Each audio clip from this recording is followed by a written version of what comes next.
हमारे देश में भिन्न भिन्न भाषाएं हैं, भिन्न भिन्न वेशभूषा है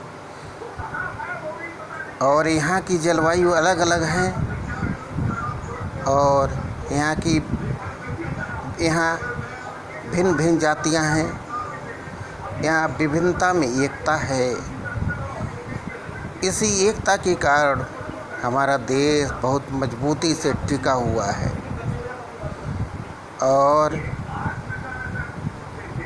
आँख दिखाने वाले की आँखें फूट जाती हैं यहाँ की एकता देख करके। इसीलिए हमारा देश बहुत महान है, हमारे देश बहुत खूबसूरत है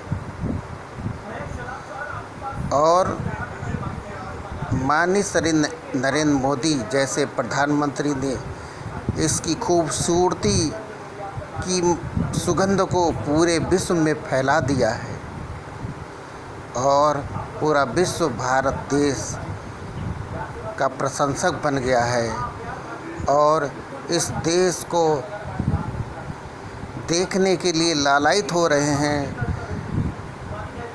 और भारत देश के बारे में चर्चाएं होती हैं कि ऐसा देश और इस देश के महान प्रधानमंत्री जो देश की बहुत ही विकास कर रहे हैं, देश में बहुत ही विकास कर रहे हैं और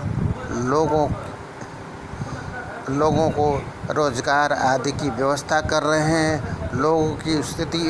लोगों के स्थितियों में सुधार ला रहे हैं। हमारा देश विकास कर रहा है, लोग शिक्षित हो रहे हैं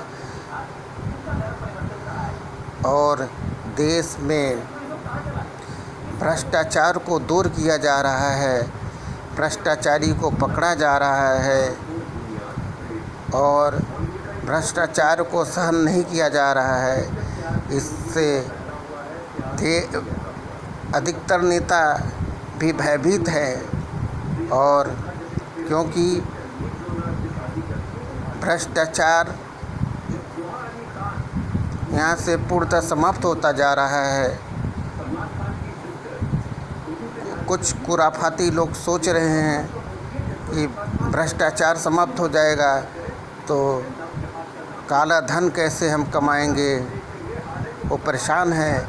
इसलिए तरह तरह के आंदोलनों के माध्यम से यहाँ के प्रधानमंत्री को बदनाम किया जा रहा है, यहाँ की सरकार को बदनाम किया जा रहा है और भारत देश के प्रधानमंत्री ने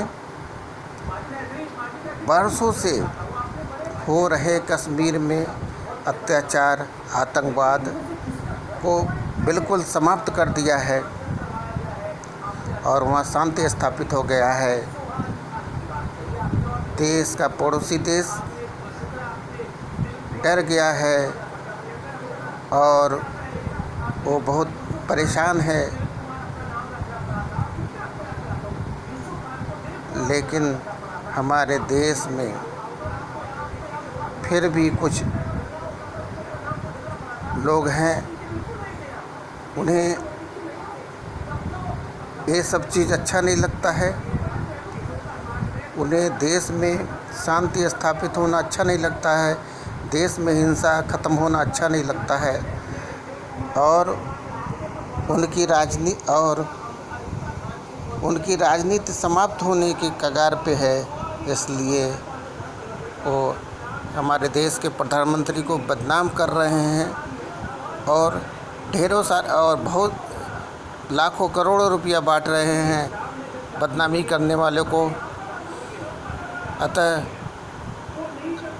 आपसे निवेदन है, आप इन सबों के चक्कर में ना आए और विभिन्नता में एकता स्थापित किए रहें और देश की बागडोर हमेशा मजबूत रहे और कोई विदेशी आँख उठा के भी इसे न देखे, हमारे देश को न देखे, अच्छी नज़रों से देखे। जय हिंद।